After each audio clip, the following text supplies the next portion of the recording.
sorry, it did not have the best relationship. So my dad would often like point to me like, don't be like your mom. So for me, what I learned is, if I want my dad's acceptance, I should not be like my mom. So I started literally like refusing and rejecting my mom, which meant refusing the feminine. So I would judge the neediness of the feminine, right? All the fact that women need so much. So I was judging anyone who was needy. I was judging her emotions, emotions being all over the place and intense. I was judging this. I was judging her smothering love. My mom would like do so many things for us, and I would judge that because it was different than my dad's. I would definitely judge her hips. I would judge my hips, my body, because I have really big curves, right? So that's very, very feminine, very like my mom. So I would judge it and not accept it. I was judging the fact that my mom was not working.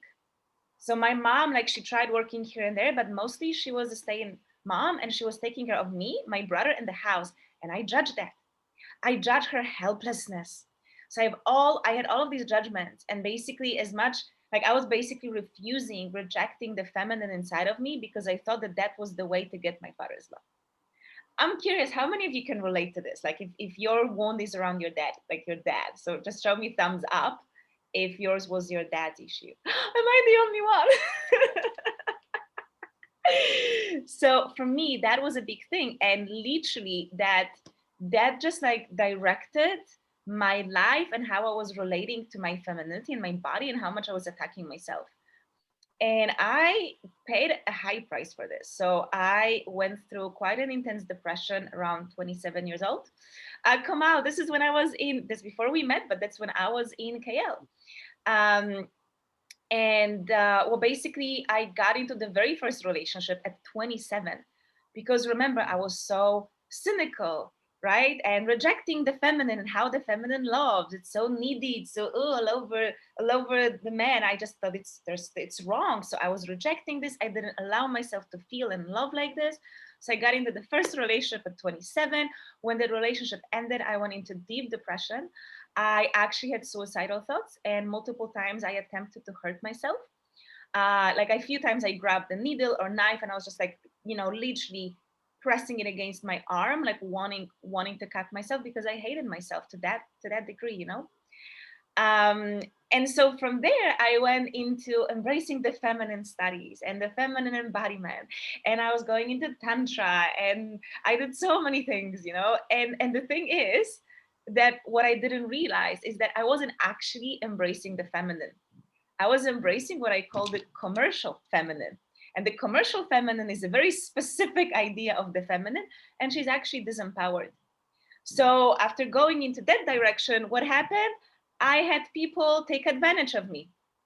I had my, apparently the love of my life, abuse me, totally disrespect me, cheat on me, like be disloyal, and lots and lots and lots of trauma there. I would allow people to step over me. I would allow men to tell me when and how I should have sex and with whom. And also that type of energy was like inviting my mom to be projecting all of her shit onto me. So my mom has unfortunately a lot of things she's dealing with. One of them is she drinks, and so she doesn't know how to deal with this. So she would throw this on me, that it's in some way like I need to be this specific daughter so that she doesn't feel the pain. So because I was like going into this commercial disempowered feminine, that's what was happening. And I actually wouldn't have much discipline and control over my life.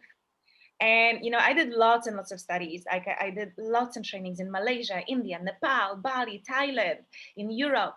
I did yoga, tantra, theta healing, crystals, chakra healing, energy work, singing bowls, like tons and tons of things.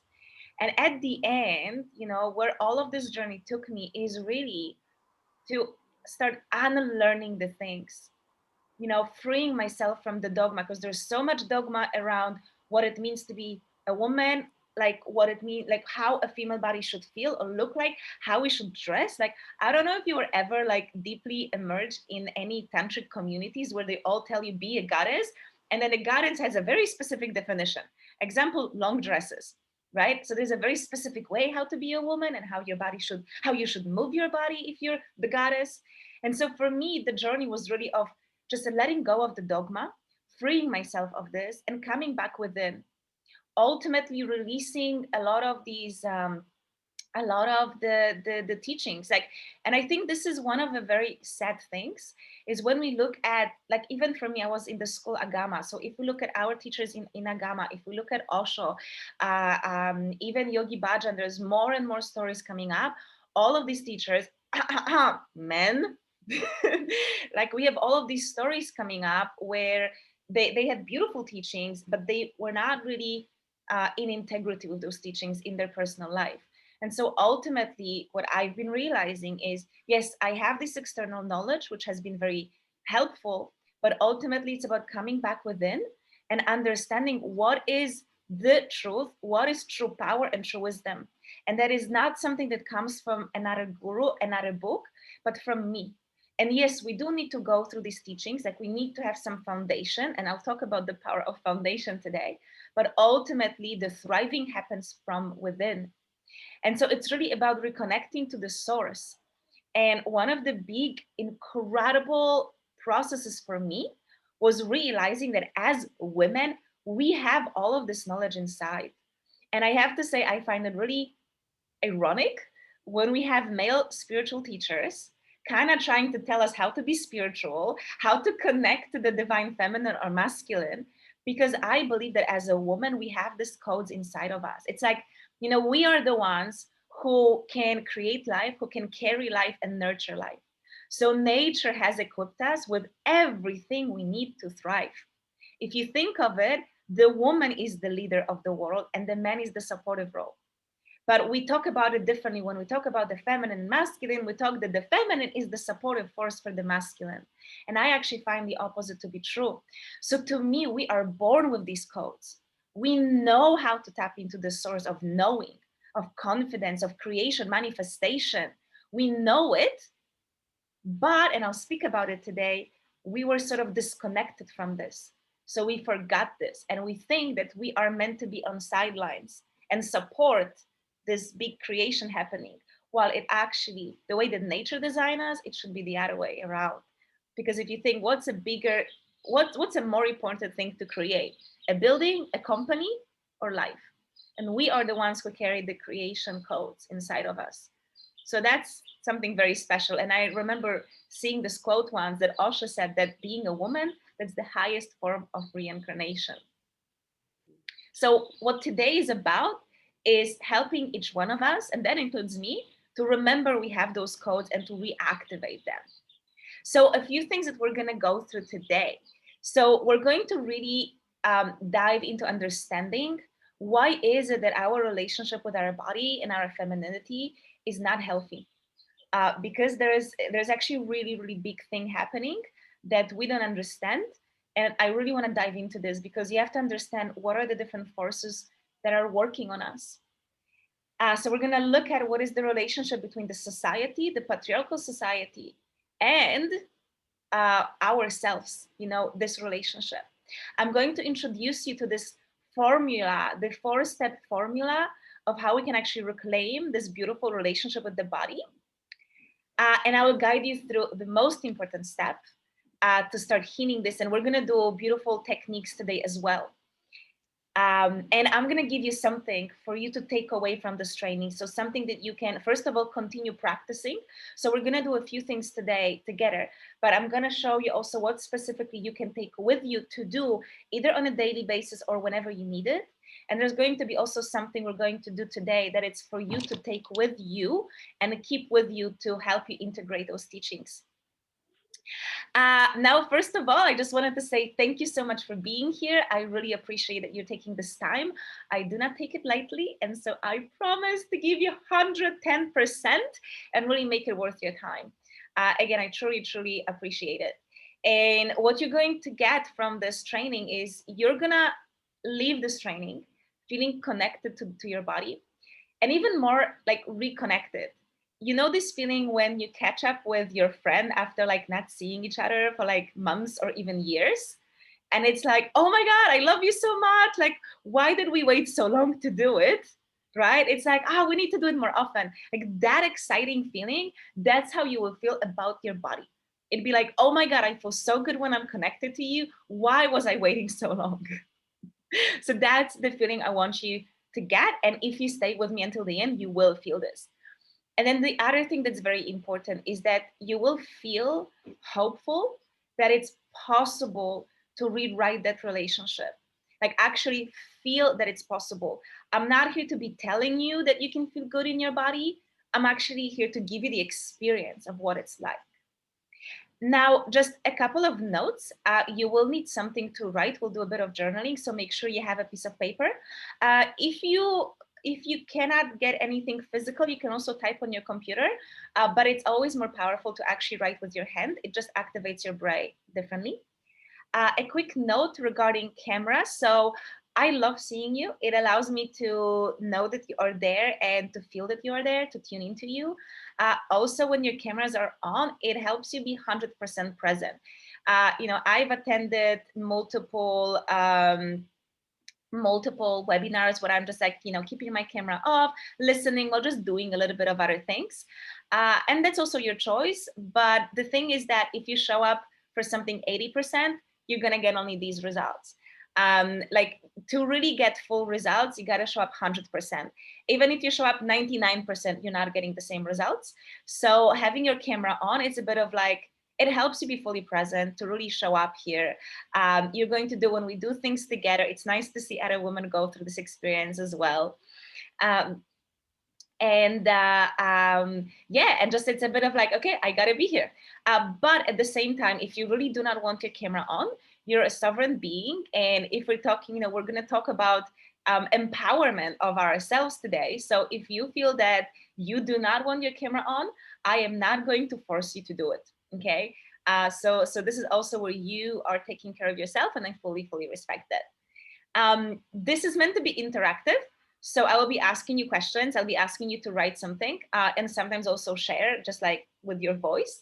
So I'd love to like hear those comments and feedback from you. So if something resonates when I talk about things, I want you to like write in comments like, oh my God, yes, this is true for me. Yes, I have felt it. Or you can show me thumbs up.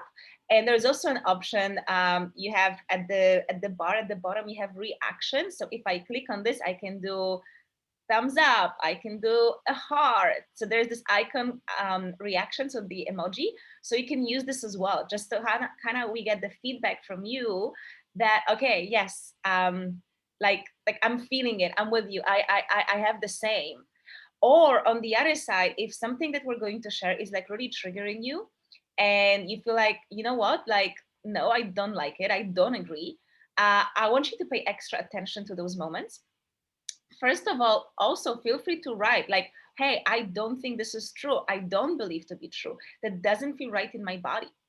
And the reason why I want you to pay extra attention to those moments is because this is your body telling you something. Okay. And this is very important. I want you to invite your body and be present into this experience. Like, we're talking about healing the relationship with the body. It would only make sense to allow the body to be present here as well. So allow your body to be here.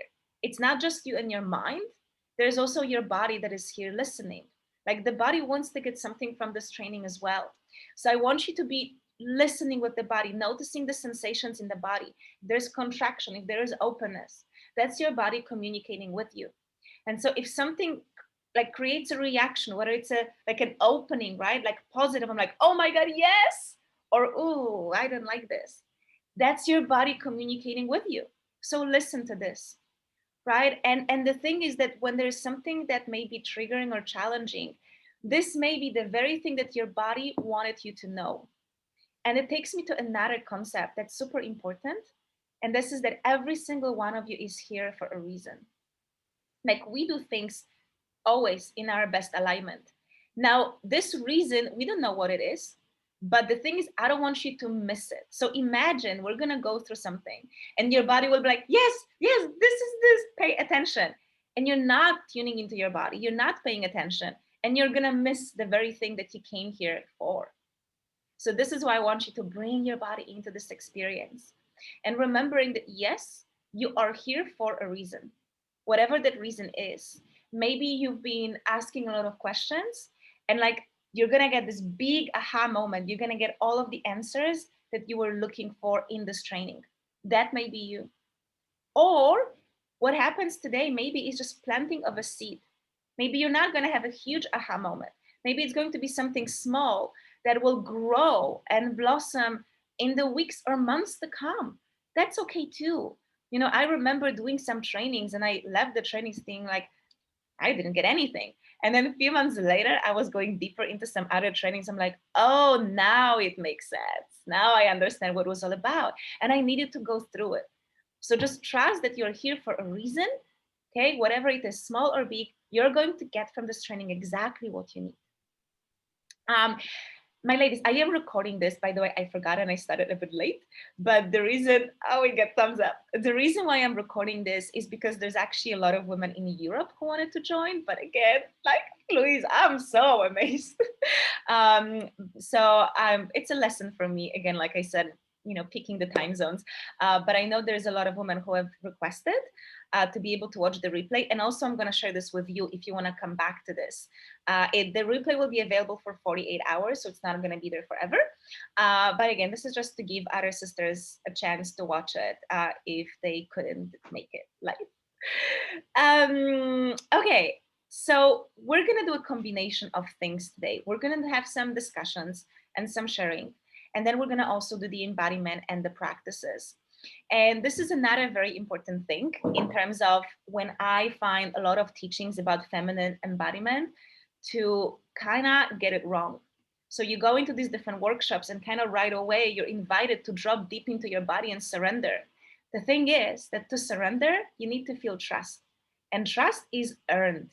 Okay? This whole idea of like, oh, you should just trust me, just surrender. You're not feminine enough. Oh my goodness, the amount of times I've heard it, you know, it's like, you're not feminine enough. You're not surrendering. You're not trusting me. I'm like, yeah, I'm not. I need to first know that I can, right? This is me taking care of myself. So this is my masculine creating the safe container so that the feminine can drop in. And it's the same what we're doing today. I'm not gonna guide you right away into some very deep, powerful exercises because I can actually cause trauma in your body by doing this. So we're also going to have a conversation to understand these ideas, to understand these concepts, and what and why we're doing. Okay, so that you can actually, so that your mind, your masculine can be like, okay, that makes sense. Yes, I'm gonna hold you in all of this experience. Let's drop deeper. And so at the end, the most powerful thing we're going to do is going to happen at the end. And this is something that has made the biggest difference for me. And it's going to happen at the end because we need to build up towards this. Okay, so we need to have some preparation, prepare your body, prepare your mind to be able to go there and really drop deep. So if we have this time together first, it will allow you to go deeper into this practice, release more, and have bigger, bigger changes. Okay. And another thing, this will be about 90 minutes in total, although depending on the Q&A and the fact that I love talking, for those of you who know me personally, you know that, just bear with me, but I'm opting for 90 minutes. And the final thing is, this is new moon. There is a reason why this is happening around new moon. And depending where you are, you may actually have new moon happening in a day or a day and a half. But we're doing this on new moon because there is there are two reasons. Number one, and I'll talk about it, we are cyclical beings. And actually for a woman to be aligned with moon cycles is something very, very healthy, which we don't do because again, we live in a linear masculine society that doesn't make much space for cycles and moving like this. But for a woman, it's extremely healthy to move in accordance to cycles. So first of all, this is why this is happening on the new moon. And secondly, because the new moon is the energy of new beginnings, of planting new seeds. So I want us to tap into this energy. Like I want this to be like the beginning of a new relationship with your body. We are rewriting that story. And so we have this collective energy that's supporting us in this process, okay? So it's way easier to do this now than, for example, on the full moon, which is the total opposite energy. So I'm excited. I'm really excited. Are you excited? I'm excited. So speaking of the fact that we want to invite the body into the experience, I don't want to just say that we are excited. I want us to embody the excitement. So are you open to do a bit of embodiment of excitement? So for this one, you'll need to get up. And if you guys have headphones, come on, I see you have headphones. If you can take them off for this one, because I'm gonna play a song and we're gonna do some dancing. Now this is, by the way, I do a lot of dancing. I just like have like a song I play and then I dance to this. And this is one of the songs I love the most. You're gonna realize that I am an 80s girl. But if we talk about excitement, this is definitely the best song to do. So get up and we're gonna do a bit of dancing, literally just a few minutes. Come on, come on. Whatever way you want.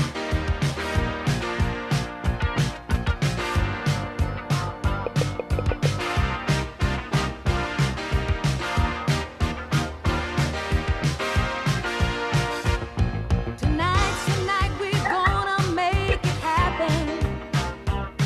Tonight we'll put all of the things aside. Give in this time and show me some affection. We're going for those pleasures in the night. I want to love you, feel you, wrap myself around you. I want to squeeze you, please you. I just can't get enough. And if you move real slow, I'll let it go.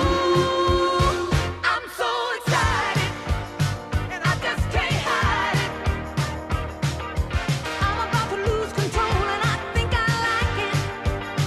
I'm so excited, and I just can't hide it. And I know, I want you. We shouldn't even think about tomorrow. Sweet memories will last a long, long time. We'll have a good time, baby, don't you worry. And if we're still playing around, boy, that's just fine. Let's get excited. We just can't hide it. No, no, no. I'm about to lose control, and I think I like it. I'm so excited, and I just can't hide it. No, no. I know, I want to.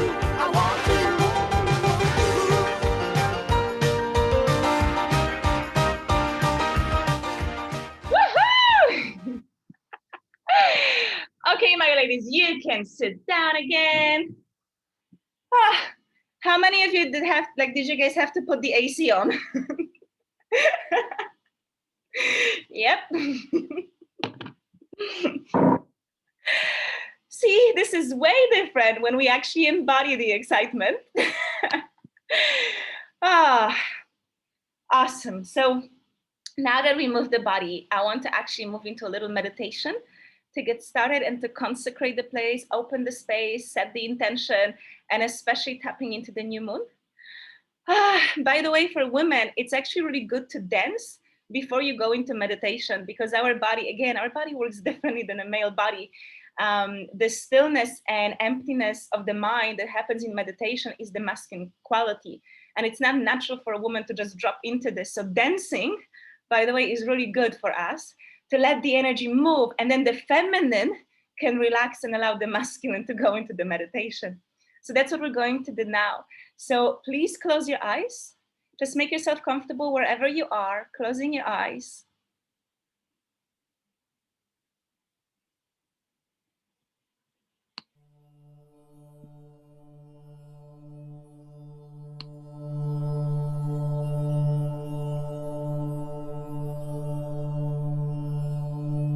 And I want you to start feeling into your body and noticing what happens to your body when you inhale. The expansion, the movement, everything that changes in your body when you inhale.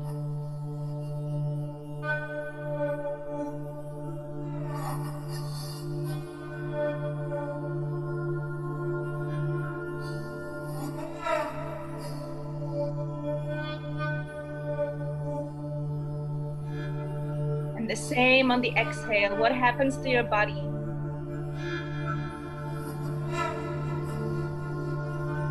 Notice what happens to your chest, your shoulders.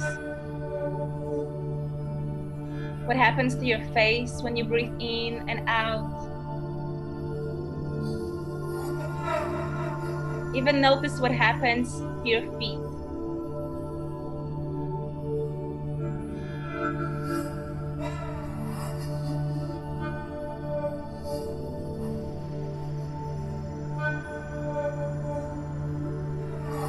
Now I want you to bring your awareness into the middle of your chest. That is your heart space and the seat of your soul. And breathe in and out into the middle of your chest, into your heart space.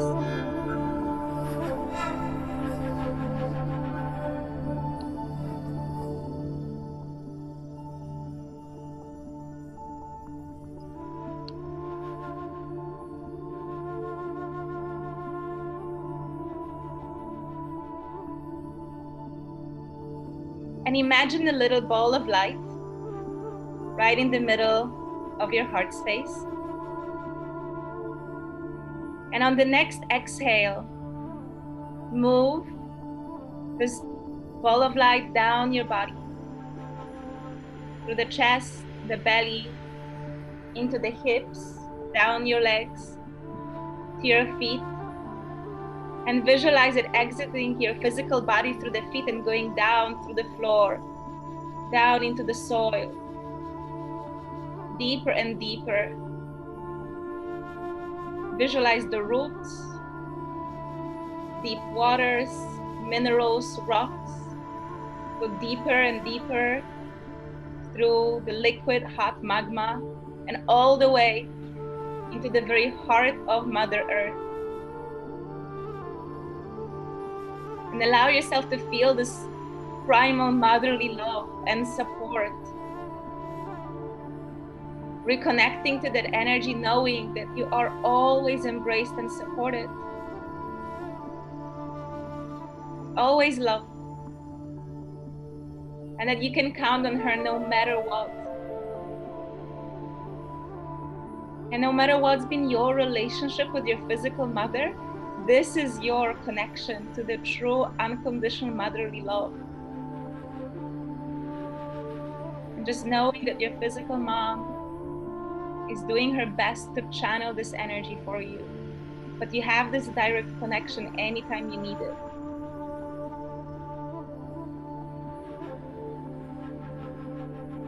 Now take some of this energy with you and bounce back. Move up through the hot liquid magma, minerals and rocks, deep waters, roots, soil, through the foundation of your house, the floor of your house, and gently re-entering your physical body through your feet and going up through your legs, the hips, and entering your spine through the tailbone. Go up vertebra by vertebra through all of the chakras, balancing and opening them, all the way to the crown, and gently exiting your body through the crown, top of your head, and go up, up, through the ceiling, into the sky, through the clouds, up into the darkness, the void of the universe, leaving Earth far behind, passing other planets, passing other galaxies, and going up and up into the universe. And from that place, allow yourself to feel the incredible stillness, that feeling of safety, of non-movement, the incredible peace.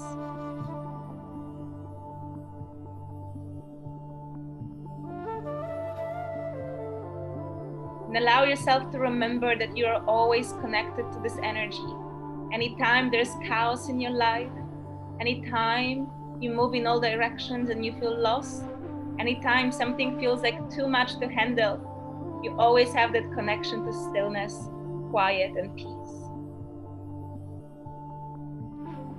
And again, take a bit of this energy with you while you come down.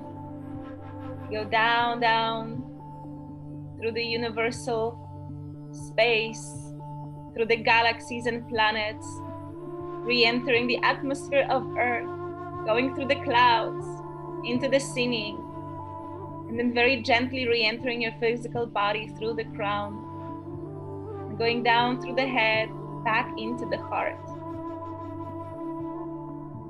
I want you to place your palms over your heart space. And from this place, we consecrate this session to the divine. We offer our actions and fruits and merits of our actions back to the divine, releasing any karmic connections so we can embrace everything and experience everything without creating additional karma for ourselves. We ask the support to remain open so that any energies that no longer serve us can easily leave our body, and anything new that will support us so we can be receptive for it. We ask to remember the principle of divine timing, that everything and anything that happens is exactly perfect for us. And now I want you to take a moment and quietly in your mind, set an intention for our meeting today.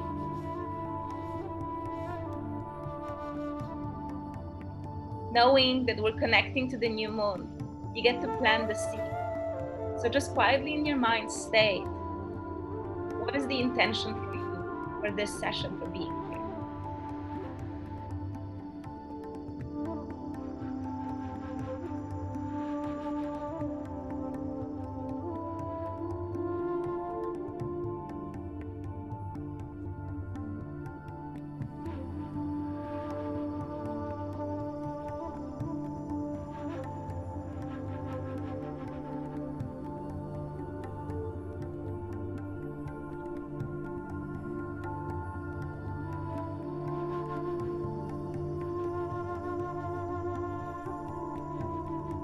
So now take a deep breath into your chest with the nose and exhale with a sigh.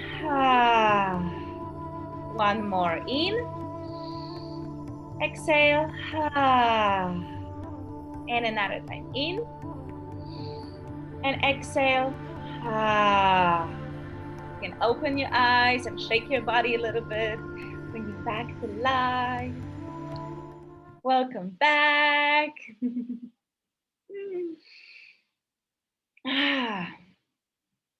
Lovely. So I want to start by asking you a pretty powerful and deep question.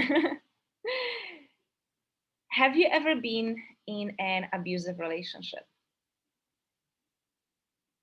I want you to think whether with a lover, with any of your parents, any family members, a friend. So have you experienced what it's like to be in an abusive relationship? And if you have, I want you to think, how did it impact you? How did it impact your self-esteem?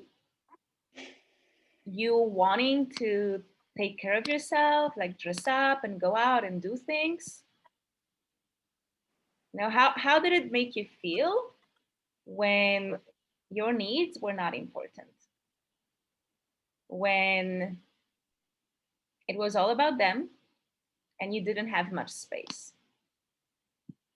And some of us may have been in like really intensely abusive relationships, like when it was just really clear that this is abusive. Some of us may have experienced it just a little bit. But I just want you to feel like what it's like. And if you've ever been in an abusive relationship of any sort, then one thing that you probably realize is that it actually is not so easy to realize that you're in an abusive relationship. Right? It's like when we are in that dynamic, it's like we're blinded. And finally, when we get out, we're like, oh my God. Now, the thing is, it's even more difficult to realize that there is an abusive dynamic when you're the one who's being the abuser. And if we really look at it, the relationship that we have with our body is actually an abusive relationship. So just think about it. What makes a relationship abusive? Like if you've been abused by someone, what does it mean? That your needs don't matter. Like the person ignores your needs, right? It's only about their needs. It's about what they want, not about what you want. Like your needs are only valid as long as they're the same as the other person's. But if they're different, there's no conversation. It's my way or highway. Lots of gaslighting, right? Like if you say that, hey, I feel this way, it's like, oh, no, you don't. Lots of gaslighting. Imposing your views, right? If you're in an abusive relationship with someone, it's like if you have a different opinion, you don't really get to have a different opinion, right? Because they always know better, so they impose your views on you. They don't actually check in much with you. They don't ask you, how are you feeling, right? Because really what they care about is themselves. There isn't much space for you. That person doesn't like meet your basic needs. They don't spend enough quality time with you, right? They don't give you the attention that you need. Like you feel drained and dry. Now, you know what it's like, probably from your experience, when your partner or someone else in your life treats you like this. And I want you to tune into the idea, welcome the idea, as uncomfortable as it is, and we won't stay here too long. But I just want you to recognize that this is the relationship we have with our bodies. To a different extent, some of us may be very abusive, some of us maybe just a little, but just think about it. Do you actually tune into the needs of your body? Like, do those needs matter? If there's something you want and your body wants and it's different, who wins? Like, how often do you impose your views, your needs, and what you want, and you ignore what the body is asking for? How much quality time do you spend with your body? Literally, just you and your body, no one else, nothing else. So I don't mean, watching a movie or reading a book. That's not you hanging out with your body. You hanging out with your body is literally doing nothing. It's just you and your body. But exactly, it's boring. Well, what do I do?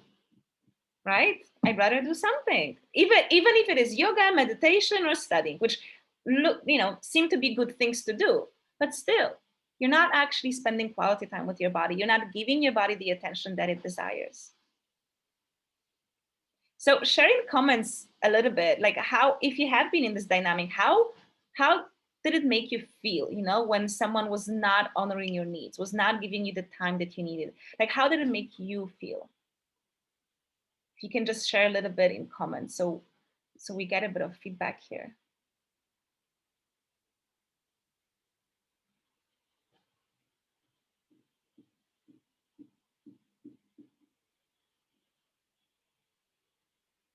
And again, it's it may feel a bit like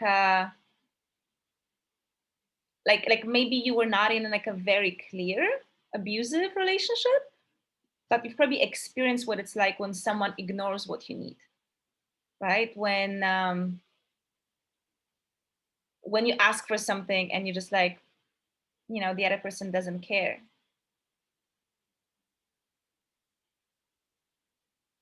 So just let me know in the chat how you felt when you were on the receiving end of this.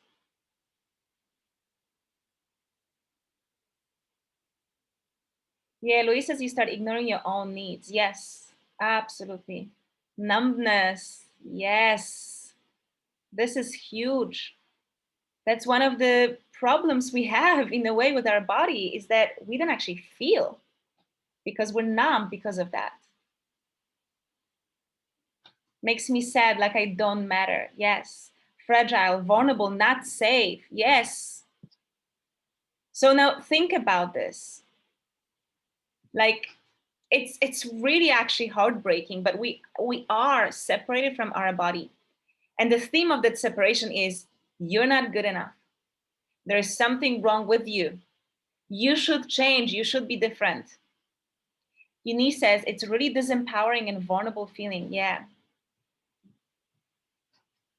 Right? It's like, I will love you I'll accept you, but only when like we put all of the rules. And you've experienced this, right? What it's like when someone treats you like that. So now think of your body. Your body literally has nowhere to go. It's attached to you. So it takes that abuse from you day after day. And chances are it's been taking this abuse for years, right? It's like your body is actually trapped in an abusive relationship with you. And remember, there are scales to the abuse, you know, like that's one of, by the way, this is one of the things in terms of like abusive relationships. We think that abuse means that someone is hitting you physically, right? That's not the only form of abuse. Abuse can be very subtle. Basically, if the other person's needs don't matter, right? If there's no equality, that we're in it together as a partnership, that's an abusive dynamic. So again, look at your body. Is it a true partnership? Are both of you equally important? The views of you and your body, are they equally important? Do they matter at the same level? And chances are that it's not. And so we are actually trapped in an abusive relationship with ourselves. And remember, your body has nowhere to go. So it receives your verbal, emotional, even physical abuse. You know, when I said that I was going through these suicidal thoughts and I hated myself so much, I wanted to hurt myself. There was actually one time when I took a pen because I was in a workshop and there was nothing sharp, but I was like, something like really triggered me. And I was looking around like a nervous person for anything that was sharp that I could use. And there was nothing. So I took a pen, I started hitting myself until like I started bleeding. Like, how could you ever do that? Imagine that my partner would do this to me physically. And yet I did this to my body. Now, here's something that's really important. And I mentioned this at the beginning, that you have to understand there's something bigger going on. And what I want you to understand, that even if it feels extremely uncomfortable right now, to just look at yourself versus your body as like, I'm being the one abusing myself. It's important to understand that this is not your fault. Now, yes, you are the one that does those things or say those things or don't do those things, right? You're the one who decides whether you move your body, how you move it, what you feed it, whether you touch it, how you touch it. It is you. But the thing is, there is a reason why that happens. And if we just go into this blaming, oh my God, I'm so horrible to my body, nothing actually will change. Because what you're doing is you're tapping more into your own pain. And we know very well that hurt people hurt people. So if you start going into this pattern of punishing yourself and blaming yourself, now you're acting more from your wounds, and then you're going to abuse your body even more. You cannot force love towards yourself from the place of self-punishment. Punishment is, by the way, something as women we're all so great at, right? If we want to change anything, I'm going to punish myself. But look at this. It's the same pattern. I am not good enough. I'm going to punish myself and then I will change.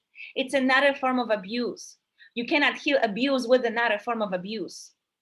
So it's important that we stop all of these forms of self-abuse altogether, okay? Because we tried that and we all know that it doesn't really work. So what I want to talk about is actually very, very, very important.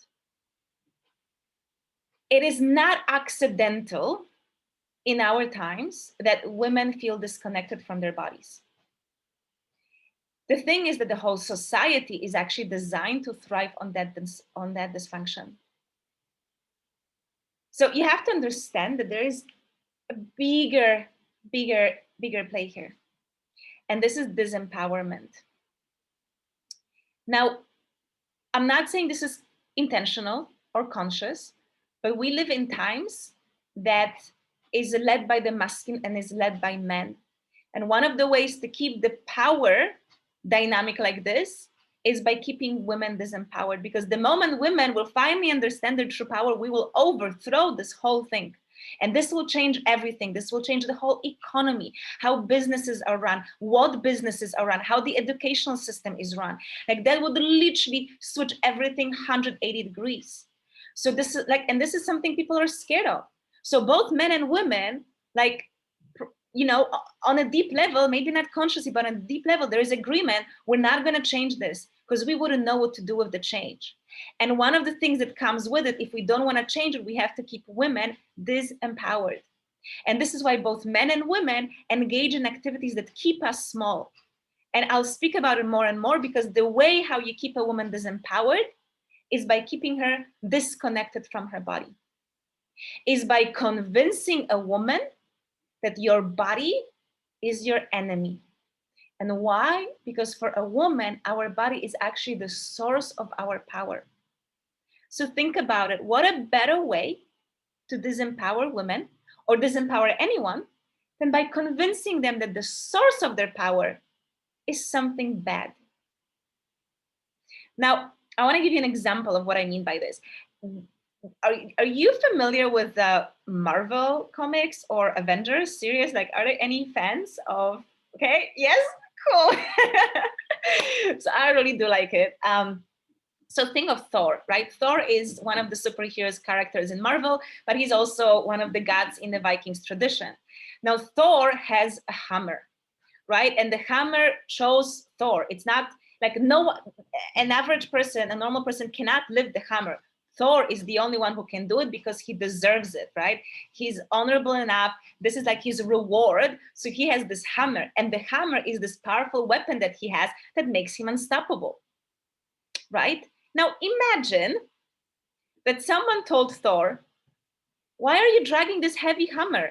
It's slowing you down. Leave it behind when you go to the war. Like, you want to be effective and powerful, then this thing is actually dragging you down. It's a burden.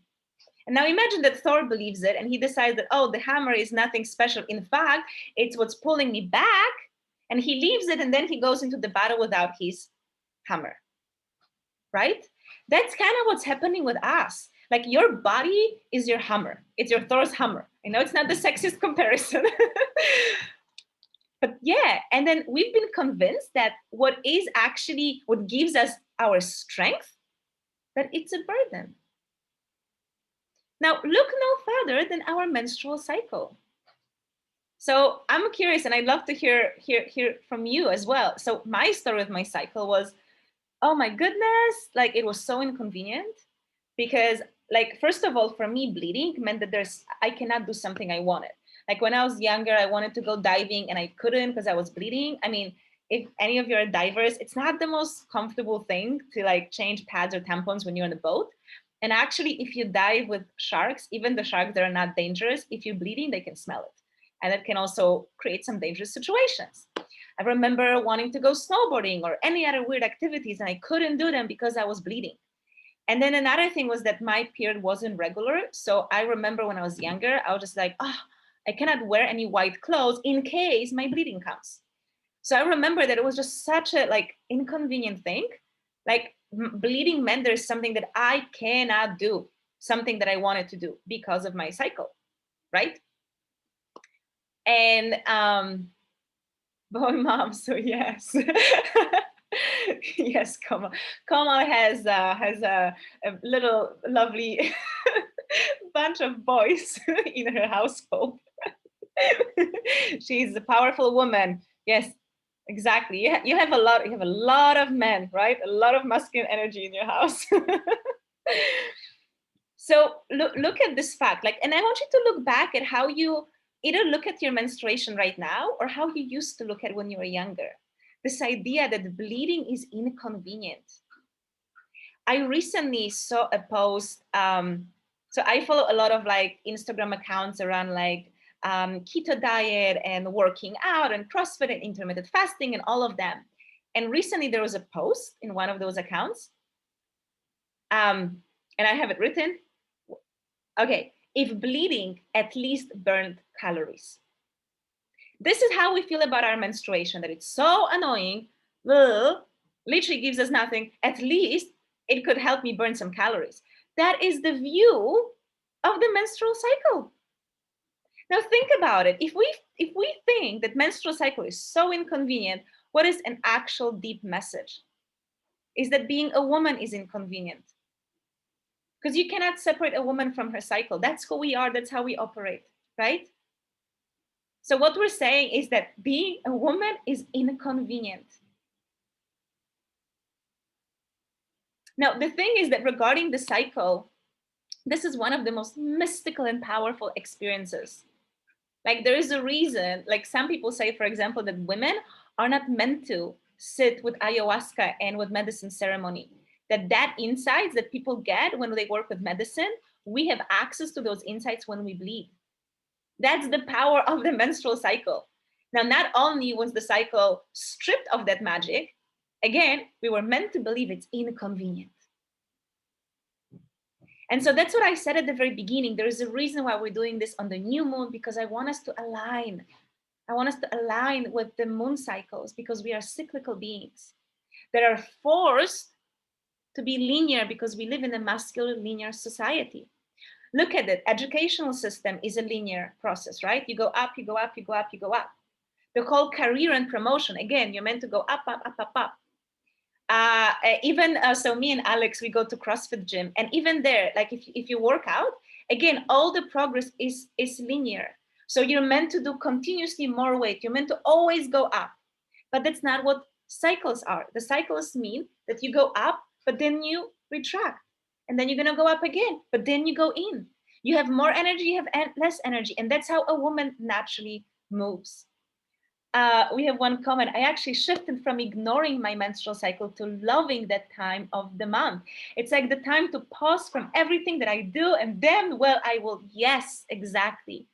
Like for me, you know, like I think it was only like 2 years ago when I finally made a decision that when I start bleeding on my first or second day, I'm not gonna go to the gym. 2 years ago only. And goodness, the amount of guilt that comes with that. 2 days in a cycle to rest, and I feel guilty for doing that. Yeah. So I want you to understand, right, this whole idea that the society would risk a lot if women really felt empowered. Okay, and so what I need you to understand is that yes, there is a whole design around keeping us small and disempowered. And the thing is that some of these things are very obvious, right? Like the fact that women couldn't vote for a long time. We couldn't work, right? Like a woman couldn't go to a doctor unless a husband would agree. Women had no money. We couldn't open a bank account, right? Now, these days, what's more obvious? Well, like, you know, we know that women still don't make as much money in the same occupation as men. We don't take as many CEO positions. You know, we were, again, me and Alex were talking about it recently. As women, we get tons of like messages online that are just absolutely harassing, right? Because as women, oh, we think, you know, that you can't do this. So all of these things happen, and they're quite obvious. We know them. But I want to show you something different, because the thing is that in a way, if you think about, there's some of those obvious things, like for example, women still get to fight for the right to earn the same amount of money. So you have women busy with that, so they don't have to notice that the actual suppression happens somewhere else. The actual manipulation and suppression is very subtle. And this is the genius of manipulation, is when a person doesn't even suspect they're being manipulated. Okay, Alex had to go. She has another call. Thank you for joining us until now, and the recording will be available. Yes. So I want to give you some examples of what I mean by the subtle suppression of female power, so that you become aware of what's actually happening. And some of them may really surprise you. So let's start with this one. Why is it that we need to wear bikinis? Or why is it that we need to wear underwear and a bra? Where did this whole idea come from? On a physiological level, there is not a single reason why you should. In fact, covering your genitals and your breast is actually bad for our health. The breasts are not meant to be supported with anything foreign. It actually makes the muscles in your chest, they stop working out, and this actually makes your breast more saggy. If you use your breasts, right, then these muscles need to be continuously engaged. And when it comes to underwear, it's because we cover the genitals and also with the material that we do. This is what causes a lot of infections. The yoni knows how to take care of herself. Ideally, she would just breathe and she would have a direct connection to earth, but we're convinced we should wear underwear or bikinis. It's literally telling a woman that she should wear a bikini on the beach is just as logical as telling you that you should be wearing gloves. There's absolutely no reason. But why? Because these are sexual centers for us. And these are the centers of female power. So cover it. Look at a different one. I wonder if you guys have you guys ever heard how the deodorants were launched? Like, what was the strategy behind putting such a new product on the market as deodorants? Have you guys heard the story? I'm curious, just show me. So deodorants, my loves, not so long ago, no one was using deodorants and no one cared about your natural smell. Like it wasn't an issue. But you had the Times of Madison Avenue advertising agencies, and they came up with the idea, well, let's create deodorants. Now, how are we going to put it out in the market? Here was the campaign towards women. Remember, these are the times when women needed a husband. For a woman, working was very like abnormal, was very rebellious. Women did not like a lot of them couldn't have their own bank accounts. Like she couldn't go to a doctor unless the husband agreed and things like this, right? So in those times, it was very important for a woman to get a husband. And so the campaign was, can you not find a husband? Maybe it's because you smell. Use deodorant. Now remember, smelling was not an issue until then. Suddenly it is, and it's an issue for women, not men. Boom. And now everyone uses deodorants, which, by the way, again, lots of these deodorants are extremely bad for our health. Speaking of the hygiene, right? The modern definition of hygiene, all of those soaps for intimate hygiene. We are told that the way that Yoni smells naturally is wrong. She shouldn't smell like this, right? Now, men don't hear the same like messages. Have you seen a lot of advertisement that like that males' cocks like smell bad and they should be like cleaning it with any certain type of a soap? I haven't. It's us. It's the Yoni that smells bad. Now, keep in mind, first they tell us to cover it so she cannot breathe, which causes infection. Then they tell us it smells. You need to use some soaps. The thing is that those soaps, once again, they're actually really bad for us. Yoni is healthiest when you just don't touch her. She knows what to do. Look at breastfeeding. All of those conversations of women, oh, you shouldn't be breastfeeding in public. Like we use images of naked women to sell cars. Porn is everywhere, but oh my God, a woman is going to show her breast when she breastfeeds, and this is wrong. But this is not all. I recently, a friend shared with me a few articles. One of them was on CNN, and the article said that calling breastfeeding natural is dangerous, and we should be very careful about doing that. So what they're doing right now is they're trying to convince us that breastfeeding belongs to the hippie women who are against vaccines. This is literally the articles you see around right now. That women who believe that something natural is good are dangerous because why you should be using instead all of the formulas from the companies. Can you imagine this? Like every freaking mammal on this planet does breastfeeding. That's a miracle that we can create food for a child. Now we're being told that this is not natural and we should be dangerous. It should be dangerous to say it, and we should be careful when we say this. It's ridiculous. Not to mention, of course, the idea that the whole sex education is focused on male sexuality, right? And then notice yourself, how often do you feel like, oh my God, I'm not wet, hurry up, like we put the pressure on us, right? And look, and for me, this is just absolutely like outrageous, but you have so many doctors that do not believe in G-spot. They don't think that such a thing as G-spot exists, okay? And when we talk about female squirting and ejaculation, most people think that it's just urine. So you have like women, we actually can have like 6 different vaginal orgasms, okay? There is not just a G-spot. Have you ever heard about this? Have you ever had this in your educational system? Have your gynecologist ever told you any of this? So we live in a world where the medical system doesn't even understand what is a female orgasm and doesn't know anything about it and tries to convince us that we cannot have orgasm. It is ridiculous. So I'm kind of curious, when you hear those examples, like, do you feel shocked? Like, were you aware of all of them? And let me know in the comments, like was any of the things that I shared, like, oh my God, I had no idea. I would never think of it this way. Like any of the things that I just shared, have they shocked you?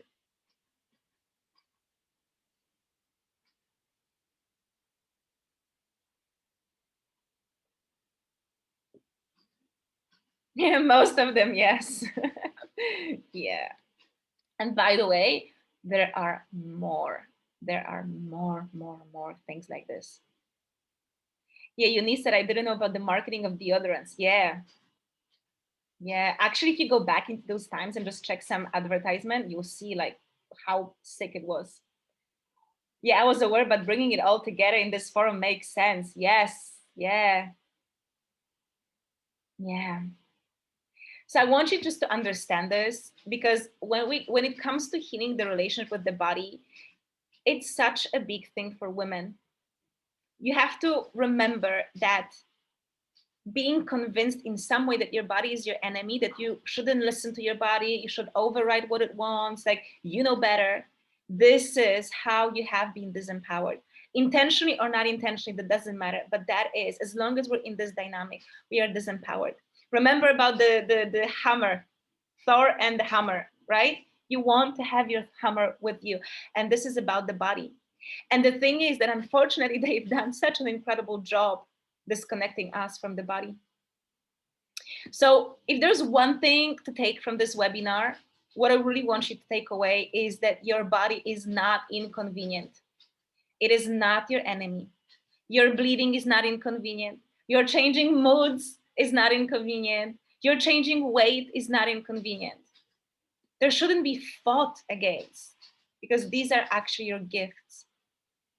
And if you struggle to see them as gifts, which I know you probably may, because for me it was also like, really? My bleeding is a gift? The fact that my weight can go up and down can be a gift? The fact that I can be happy one day and upset the other day, that's a gift? Well, that's just to show us how good they're doing at manipulating us, at convincing us that this is a burden. And that's what I want to help you change today, to remember that these are your gifts, that this is the power, this is the wisdom, it's not inconvenience. So when we actually heal this relationship with the body, like quite a few amazing magical things will happen. So first of all, you're gonna feel more confident. And it's not just about the confidence in the body. Because when you're being told all the time through various messages that there is something wrong with you in how you naturally operate, you start questioning yourself. Like, how can you trust yourself? How can you be confident? So Eunice says that you have to go soon. That's okay, love. I will share the replay. So yeah, you're gonna feel more confident and you're gonna have this feeling of being unstoppable, which is really, really important in life so we can achieve things. You're going to attract a better partner because first of all, you're attracting from a different vibration, but also because you will radiate this energy and you will be able to recognize who is good for you and who is not. And if you're in a relationship that's not good, you will have the power to walk away. It will help you be more orgasmic. In fact, you will unlock your multi-orgasmic potential, feel more pleasure in your body. Also unlock your intuition. And when I talk about intuition, ladies, I don't mean that sometimes you have the gut feeling and you kind of know what to do. I mean having like your personal Google with you all the time. No matter what it is in life, you always know what is best for you. That's intuition. You're also going to reach optimal weight because here's another very important concept. So fat is, or excess fat is our body's way to protect itself. So oftentimes when you're being attacked by friends, or if you're in an abusive relationship, if there are struggles at work, or even now, you know, like things like COVID, pandemic, or economical crisis, we have a tendency of putting on weight because this is how we protect ourselves. So understand that if you carry excess weight, this is actually your body's way of protecting itself from you, from your abuse, your ignorance.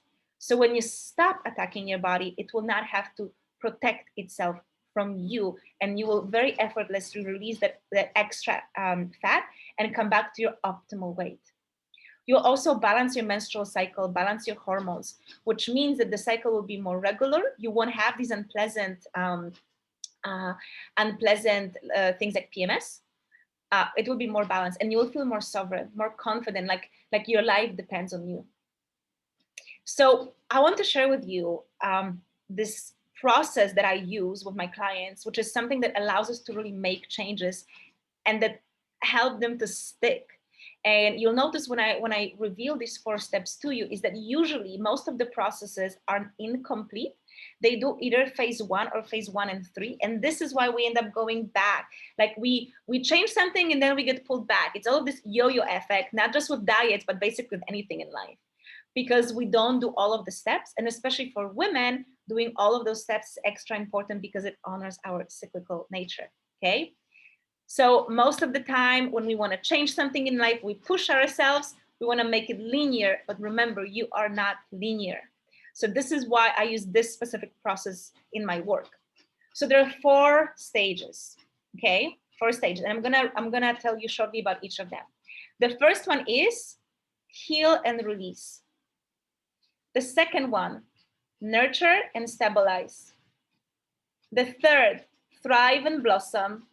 And the fourth, integrate and celebrate. And I'm gonna put them in the chat for you. So you have them. So what are those 4 phases? What are they about? So the first one is release and heal, which is about releasing the toxins and anything poisonous in your body that is pulling you back. And this is physical, emotional, mental, energetical. So think, for example, about your body, right? On a physical level.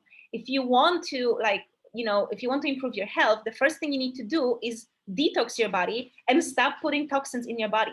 That's a very important phase. Number 2 is the foundation. So we nurture and stabilize. So think of it, I think a great example to understand all of these phases is if you are building a house. So let's say you buy a piece of land, and first you do the healing and releasing. So you have to clear it, right? Sometimes, there may be maybe some waters that you need to drain. There may be like some roots you need to cut, like different things that you need to get out of the space so that you have the soil ready to build a house. But now try building a house without first putting the foundation. It's not going to work, right? Eventually it will crumble. So we need to put the foundation. And foundation means going deep with your foundation into the soil and above the soil. So it's solid. You need the foundation first. And only then you move to the third phase, which is thrive and blossom, which is like building your actually house, right? Like building the walls, the roof and decorating the house. That's your thrive and blossom stage. Now, what happens is that when people do different programs and with different coaching and therapies, what usually happens is that you either get step number 1. So you do healing and releasing, but it never ends. You always keep healing and releasing, and it never ends. Or you do heal and release, and you jump into the third phase, which is thrive and blossom, without putting those foundations. And this is why you may start building this amazing house, but then it's gonna fall apart. And then again, you need to clear, right? Clear all of the crumble, all of the bricks. So you clear it again. And again, you start building the house, but you keep forgetting about a very important phase, which is the foundation. Most systems do not actually guide you through the process of putting the foundation down, which is the second phase, nurture and stabilize. Now, the fourth stage is integrate and celebrate. And that's another phase that we hardly ever do. Why? Because in the linear society, there's always more to do. It's never enough. Next step, next step, next step. You can always do more. You can always do better. You can always build another floor to your house. But what about just stopping and actually being like, you know what? Wow. You know what? Let's take a moment to just stop pushing, stop doing, and honor what I've done so far. Slow down to validate and acknowledge what you've done. So you can think of it as a housewarming party for the house that you built. So this is the phase when you don't do anymore. You stop the doing. And that's the cyclical process, which in our linear times, in the linear society, we don't really often do. We hardly ever stop, right? To actually properly integrate and celebrate, because to integrate, you have to stop. Instead, I saw this funny meme a while ago. This guy is coming out of the tunnel and he says, I think I need to sit with more medicine. And behind him, there is this shadow like this. And he's like, bro, integrate me. That's how we look at healing work, right? Like, I need another Aya, I need another workshop, I need another astrology reading. What about actually fully integrating and celebrating the process? So today, I want us to dive into the first stage, which is heal and release. Because what's important is that anything can be reprogrammed about your body, anything. But you cannot just jump into positivity. So that will be jumping into phase 3, the thrive and blossom. You cannot just jump into that without first doing some cleaning. And again, some people try. Some people, it's like, for example, when you decide, I'm going to look at my vision board and repeat positive affirmations every day. So you're skipping phase 1 and 2, jumping right into the phase 3. And again, this just doesn't work. Okay? So we need all 4 stages. And the thing about this stage, what we're going to do now, is that it's the most difficult and fundamental step. And why? Because it's the first step. And the first step is always difficult. It's very challenging to the ego. And oftentimes it's difficult to take this step on your own. But we are here together. So you're not on your own. No one is here alone. We have a little circle of women. So we get to support each other and go through this together. And remember, it's new moon. We are planting the seed for a new relationship with the body. So this is exactly why we are doing this on the new moon, because it's perfect to align the healing and release with the new moon. Okay, so we're doing this because we're changing the relationship with the body. We're setting we're planting a new seed. This is why this webinar is happening on the new moon. So are you ready to do some exercises and practices together to help us release and heal this relationship, so then we can move into the next phase? And if you're ready, I want you to type yes in the comments. Yes, yes, yes. Awesome. Yes, I'm also ready. So we're going to do a series of different practices right now, going deeper and deeper. And for this one, you will need your journal as well. So make sure you have it close by. And we're going to start with a little practice of body awareness. And this is something, by the way, you can do every day and do this multiple times a day. It helps us to actually feel and understand the body, okay? So for this, I invite you to close your eyes and make yourself comfortable. And this body awareness practice is actually very simple and very fast, just like a couple of minutes. So make yourself comfortable and close your eyes. And I want you to start noticing where your body meets the chair or the floor, wherever you're sitting. Feel the pressure and the heaviness of your body on whatever it is that you're sitting on.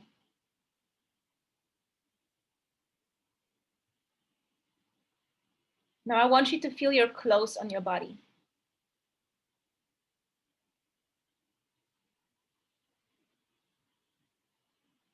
If you're wearing glasses, earrings, or any jewelry, if you have headphones, notice how that feels on your skin. Your hair on your shoulders and your neck. Feel that. Feel the temperature on your skin. And notice if there is any even subtle wind and the movement of the air on your skin.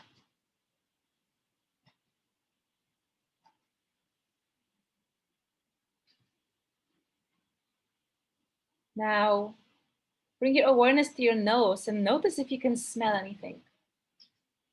What can you smell?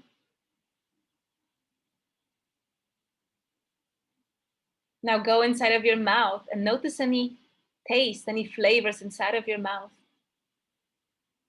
You can swallow saliva, you can move your tongue a little bit just to discover any flavors inside of your mouth.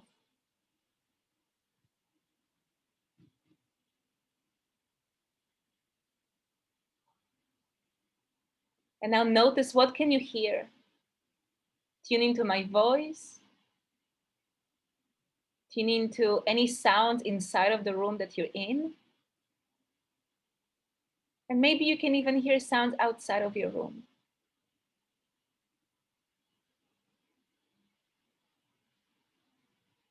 Now open your eyes and look at your body. I want you to look on your arms, look at your body, and notice how it looks and where it ends. Notice exactly the border of your physical body. Where do you end? Where does your physical body end?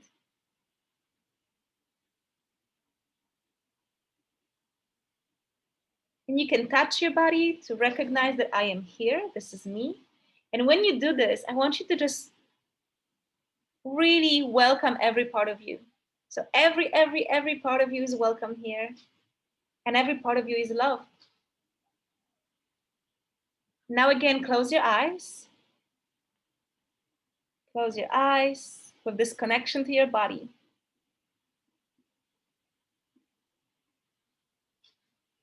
I want you to ask your body a question. And when we do this, you just look for the answer. But what's important is that you may or you may not hear anything.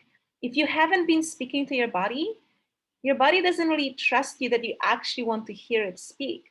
If your body has been trying to communicate with you and you've been ignoring this voice for years, your body doesn't trust to be able to say. So if that's the case, that's also fine.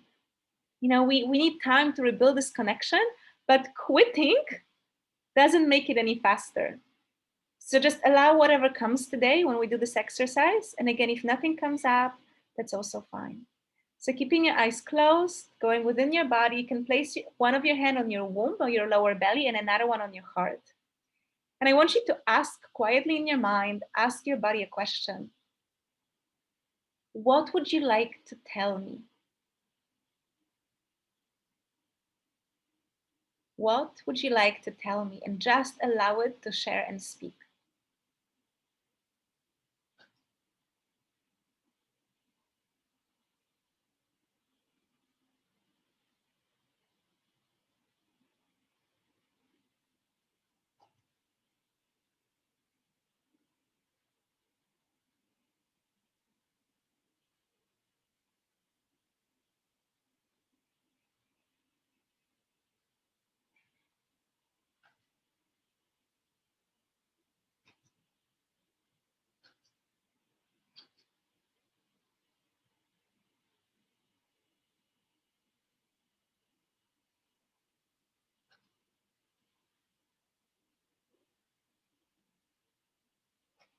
Now I want you to ask your body this question. And inviting your body to share with you the answer. And the question is, what pleasure have you known? And allow your body to share everything it wants to share about all of the pleasure that it's known.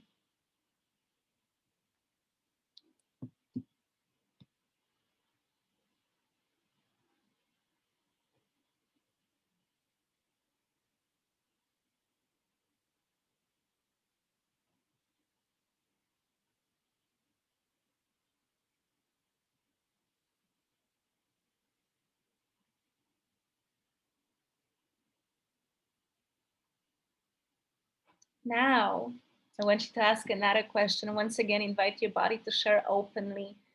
Just telling your body, I want to listen, you're safe, I will listen. Even if I haven't before, I am listening now. And the question is, what pain have you known? Allow your body to share about the pain that it's experienced.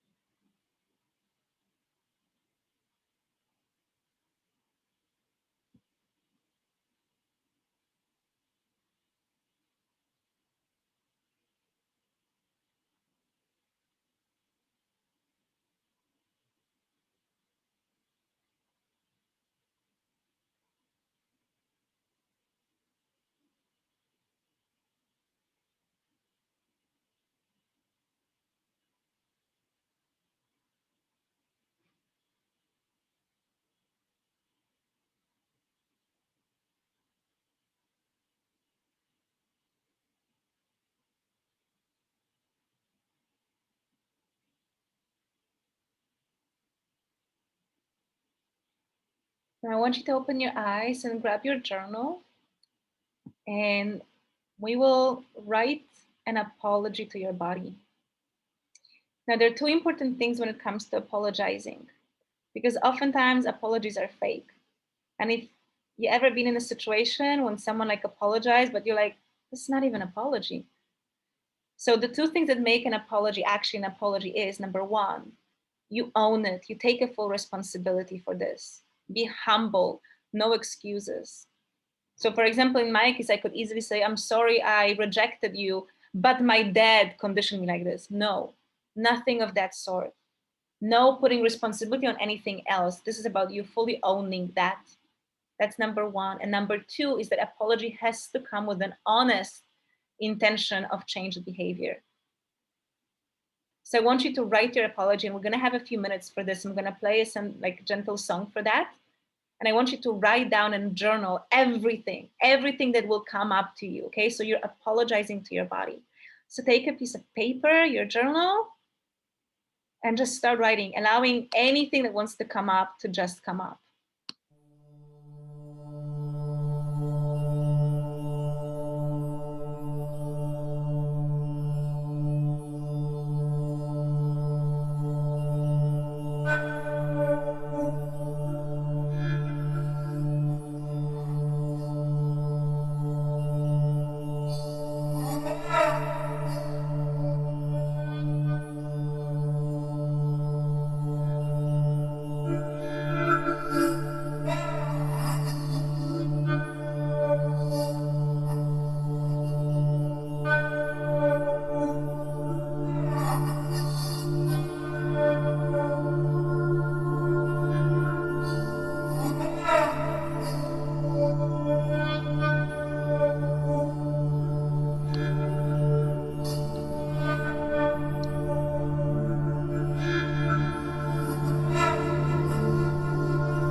Notice how it's pretty amazing that we can be writing for 5 minutes nonstop.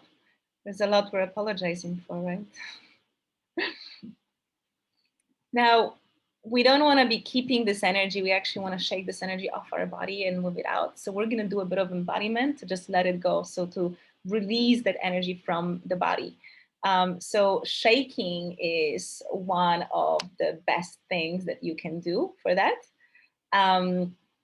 And this is something that animals as well do. So we know it's powerful. So we're going to do this for a few minutes. Just one thing about that practice is when we do this, it's like, I want you to really go full on. So we shake it all, all of it. And when we do this, also like get the tongue out, like, bah, bah, bah, bah, you know, really get it out. Make noises. If you can, make noises and just like, ah, is this deep voice from your root chakra. And also what I want you to do, like you can take off some jewelry because we want to go a bit crazy here. And I also want you to move, to do this kind of movement. I want you to imagine there's like a black grease or like crystals or something in your body and you're getting it off your body, right? So it will look something like this. So I'm shaking, like that, and sweeping it all of my body, all of this energy, right? And shaking and moving, okay? So we're gonna literally physically get the energy, everything you were sharing, anything that we brought up today of like, oh my God, I've been abusing my body, all of this discomfort. Remember, it's not about punishing yourself, it's about letting it out of your system so that then you can move to the next stage, which is foundation and then thriving and blossoming. So let's get up and we're gonna do for a few minutes, the full shaking and release. Okay, my loves. Start shaking, start shaking.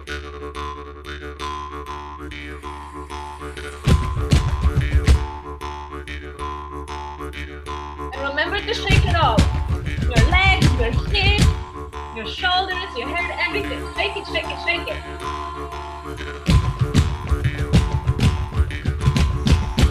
Boa noite, povo, que eu cheguei. Shake it, shake it.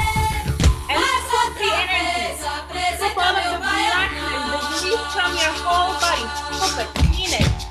Shake it Eu up. vou cantar com muita alegria. Eu vou apresentar essas baianas da Maria.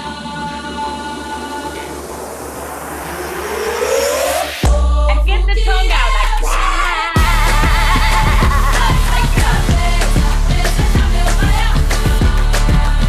Boa noite, povo, que eu cheguei. Mais outra vez, apresenta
done.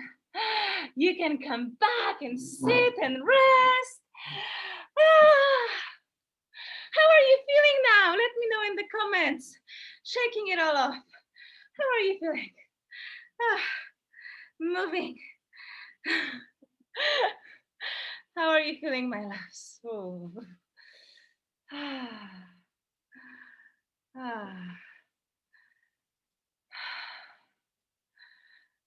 Warm and relaxed, yeah. Empowered, yes. Ah,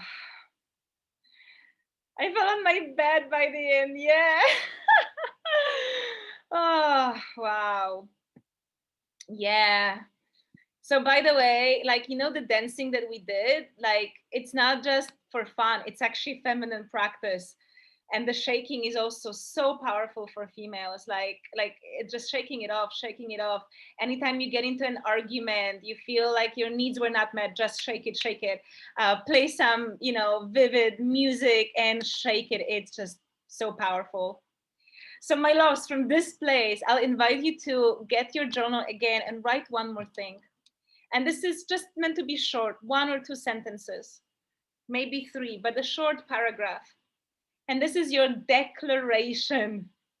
Your declaration. How will you treat your body from now on?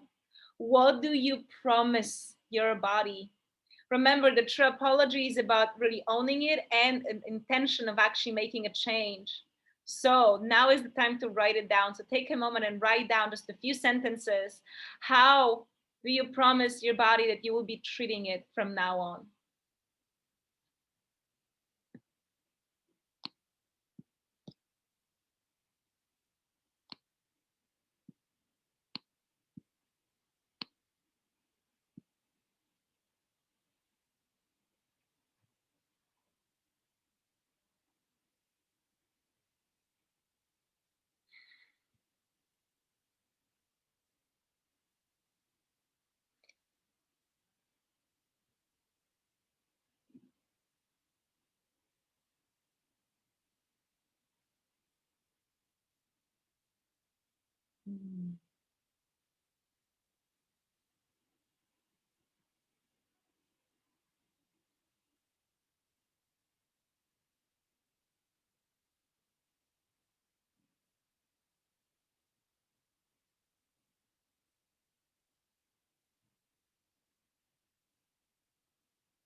Hey, lovely.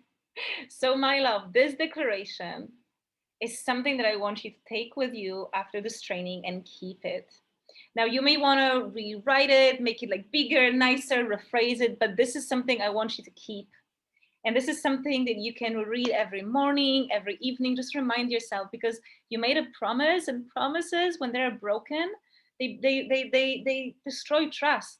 And we want to build the trust. And the best way you can actually build the trust with your body is by saying, hey, this is how I'm going to show up for you now, and actually show up like this. This is how we repair any relationship, right? With any human being. And it's the same with the body. So that declaration is something I want you to take with you and keep with you on a daily basis.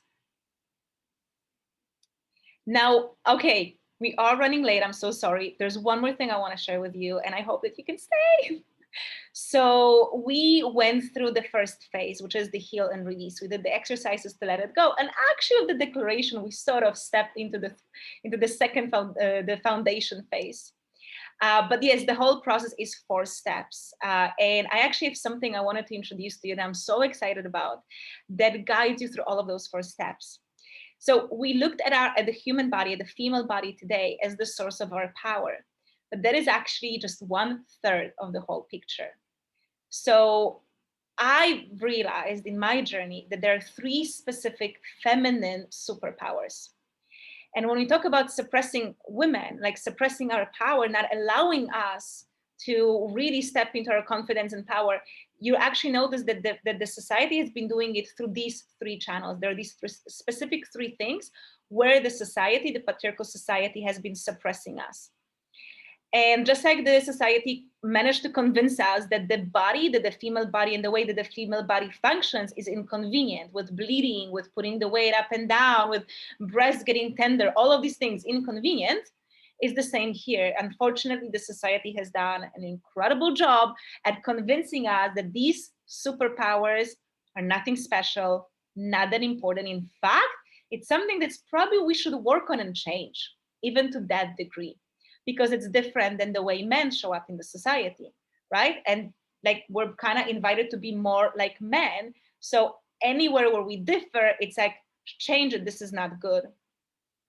So I will reveal those 3 superpowers to you in just a moment, and I want you to observe how you feel when you hear them.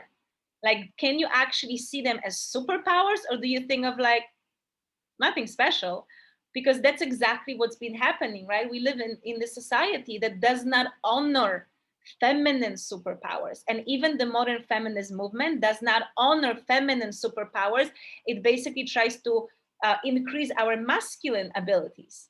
So this is a huge, huge, huge topic. So get ready. The 3 superpowers are coming up. Number 1, pleasure. My love, as a woman, we are all multi-orgasmic. Like I mentioned before, we can have 6 different orgasms from penetration. There are other types of orgasm that we can have, like a throat orgasm. Can a man have a throat orgasm? Come on. So as women, the body is more orgasmic. The clitoris has twice as many nerve endings as the tip of the penis, which is meant to be so sensitive. And also our senses are actually more open. We see more colors. Our peripheral vision is more wider. The skin is more sensitive. It's like a female body is designed to feel.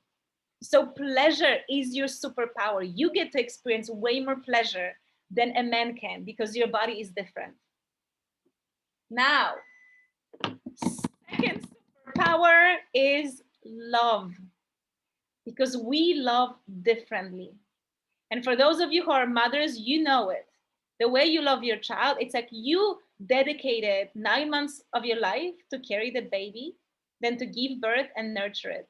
Like just look how much a woman will do for another human that she loves. Like we love fiercely, we love so deeply, right? And by the way, I'm so tired of this whole, and I totally call it bullshit idea from the spiritual teachers, that to be happy in a relationship, you shouldn't get attached. Tell a mother, don't get attached to a child. We are like, and also, why is it that it's always women who get attached? Men don't seem to have that issue so much. It's women, because this is how we love. And again, we're being told that there is something wrong with the fact that we get attached, that we should not get attached. We should be all, independent in our relationship, just take care of our needs, and then the relationship comes on top of this. But that's not how we work, because women are naturally created to bond. We don't thrive in the society alone. We thrive when we have relationships. We rely on each other, and we love in such a different way. And notice that when we have people to love, and when we are loved, we thrive. The best comes out in us, because we are designed to love. And again, we live in the society, masculine society, that loves very differently and doesn't understand how a woman's love. So we're told that the way we love is wrong, that we're too needy, too emotional, we get too attached. We want commitment right away because we love differently. But it's our power, it's a superpower. And number 3, it's your intuition. And like I said, we really don't fully understand the power of intuition, because intuition isn't just that sometimes you get a gut feeling. Intuition is the fact that you always know what is best for you. So when your intuition is actually open, you do not ever struggle with making decisions in life, whether it's a small or a big decision, because literally it's like Going to Google, writing a question, getting the answer. It's like a theory that actually works. So that's intuition, right? And think of this, how often have you just known something? There's no logical reason. And how often when you're trying to convince a man that he should or shouldn't do something, and he's like, but why? Give me a proof. Show me a proof why you want to do it. And he's like, well, there's no proof. I just feel that. And a very unfortunately sad example of this, and I don't know if that happened to any of you, I hope it hasn't, but think of the times when a woman knows that her man is cheating, right? And she confronts him saying, hey, did you sleep with this woman? Is there anything going on? He's like, no, nothing is happening. Why? Because people believe that if it's just your intuition telling you something, it can be questioned. It can be challenged because you have no proof. Because we don't honor intuition. But you know what? In these cases, usually a woman was right because we can feel something is off. For mothers, like you know something is happening to your child. You don't have to be in the same place. It's like we are psychic. I hear it's really funny for me. Anytime I speak to a man, like when I work with men, every single man is like, you're psychic, right? I'm like, I wouldn't really call myself a psychic. I just have very strong intuition and I'm really good at reading people. So every woman is psychic. So again, it's really about opening this power beyond what we consider intuition of just every now and then having a feeling. It's way more than that. And now the thing is that we access these three superpowers through our body. And so this is why healing the relationship with the body is so important. Because when we attack the body, when we're not fully connected, that you're not connected to your powers. So my loves, I am so excited because I actually created a whole new program for women. This is something that I've been thinking of for a few years. I've been getting messages, you need to work with women. I'm like, but how? What is meant to come through? And it's been actually happening over the last few months. My own experiences, my own interactions, and just information coming to me through different meditations, etc. And I was like, oh my God, this is what needs to come out. So this is called Venus Code, and it's an initiation for any woman to our feminine superpowers. Now, this is different than what's out there in the market because there's so many courses, how to be more feminine, feminine embodiment. And like I said, a lot of them, they talk about the commercial feminine, the feminine that's passive, surrendered. That's not what feminine is. Look at nature. Literally, I'm in Bali. It just started raining right now. Like if you have storms, is storm passive and surrendered? But it's damn feminine. So there's this huge misunderstanding of what it is to be feminine. And I actually see, and you know, this is probably why I haven't really stepped into this program before, because I didn't know how I wanted to talk about it. I was so discouraged because I see all of these programs talking about be more feminine. And what it really was to me, like the way these programs are conditioned, it's yet another way of perpetuating the same gender box. As a woman, you should be this. Call it a goddess, call it tantrika, whatever you want, but it's still the same box. And I just don't align with this. You know, I stepped away from traditional tantra that I was taught, like by questionable schools, let's just say that, because I didn't align with that. To me, as a woman, no, I'm not going to trust you every single time because I also need to take care of myself. A true, for me, powerful woman is a woman who honors the feminine gifts. Like I don't talk about equality with men because guess what? There are places where men are better than me. I cannot do some of those things. But then there are things that I can do that a man cannot, like breastfeed. Yes, freaking superpower of women. And so for me, it's really about this. And so what you experience today is the magic of that type of a container. So we talked about this whole idea of suppressing of feminine power so you understand how and why you're being manipulated. Because if you don't know that you're being manipulated, you won't be able to change this. Now, I've introduced to you the 4-step process that I work with, and we went through the first stage today, the heal and release. You get to experience what it's like when you're being led by one of you. You know, be inspired, be held, and be held through the process of releasing. And of course, in the training, we go deeper because we have space to go deeper. But also what it's like when there is other women celebrating you. And also what it's like to do it with others. Because again, like for me, you know, as women, we are meant to come together. And by the way, I've been resistant to this for so long because I needed to heal my own issues around femininity, you know? I remember attending some women's circle and just would not be able to stay there for more than an hour. So this is also interesting. What happens with us when we are around women and we judge other women, their way of showing femininity, right? Because we are so conditioned what it means. This woman is too pushy. This woman is too soft. Just through that, there's so much healing when we get to observe other women and observe our judgments around them and then be held by these women. Like I actually with Kamal, I remember last time we met in KL, I was going through challenges in my relationship. And when we spoke, I felt so powerful afterwards. And then I went through a breakup during the lockdown. And it was a very painful process for me. And I had women by my side from around the world. That support meant everything to me. And yes, men have also stepped up, but it was through the women in my life that I really felt I can do it. And I stepped into the whole new expression of myself. Like I am the woman I was a year ago, she's long gone. And I was able to heal and step up so much because of the women. So that's what happens when you have the right knowledge, the right information, the right tools, the right guidance, the right container, the right time, space, and energy. We get to really, really shift. So what Venus Codes is an online container for any woman who wants to claim their sovereignty in life and like live your life on your own terms, not be told how to be feminine by others, but actually discovered within yourself and through these three powers, these superpowers. So the way that this container is designed actually, and this is what makes it very, very unique, is that we are following moon cycles. So to me, that's so amazing that you have all of these feminine teachings, but then you're being forced to follow a linear process of making changes. It's like, if I want you to embrace your femininity, I got to do it in a feminine container, in a feminine cyclical flow. And keep in mind, that's another thing, by the way, our calendar is based on sun cycles. And sun is the masculine energy.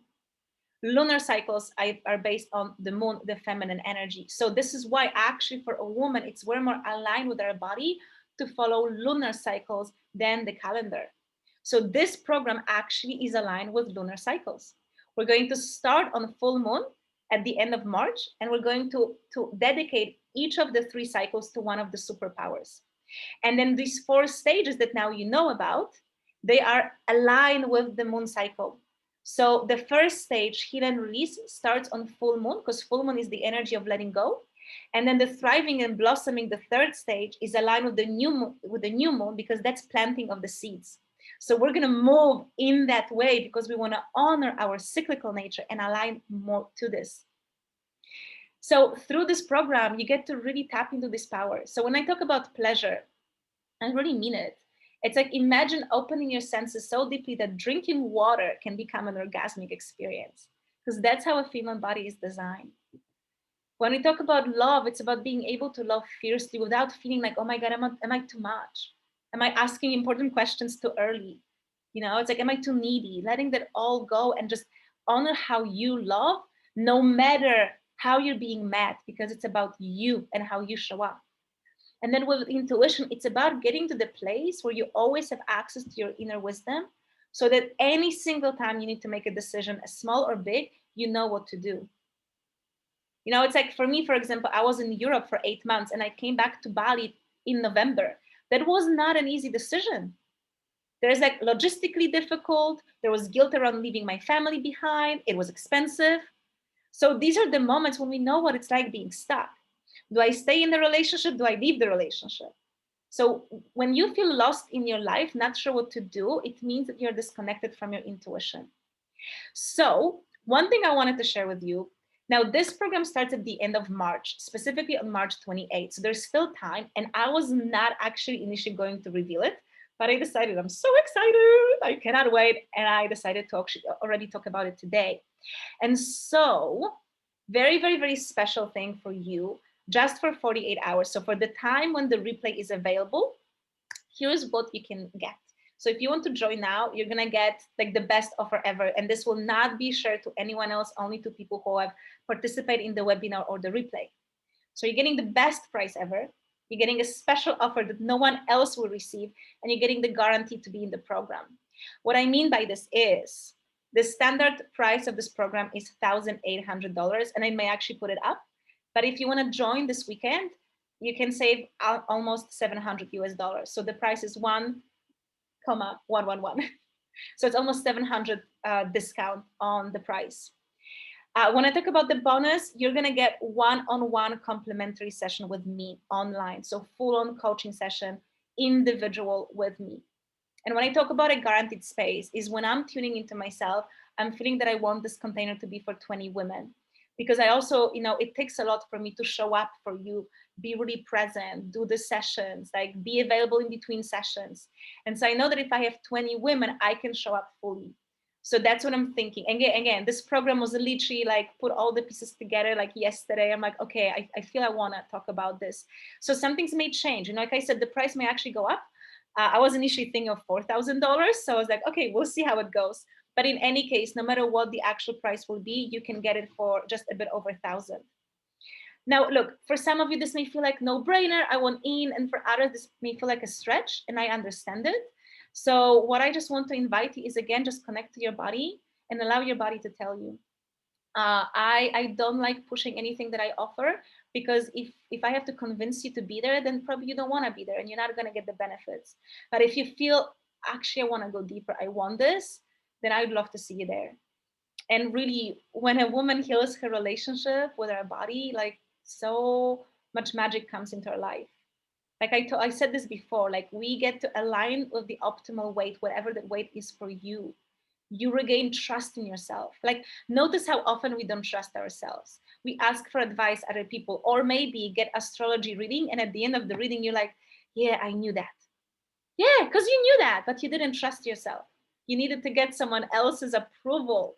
So this is about regaining trust in you, in whatever it is that you feel inside of yourself.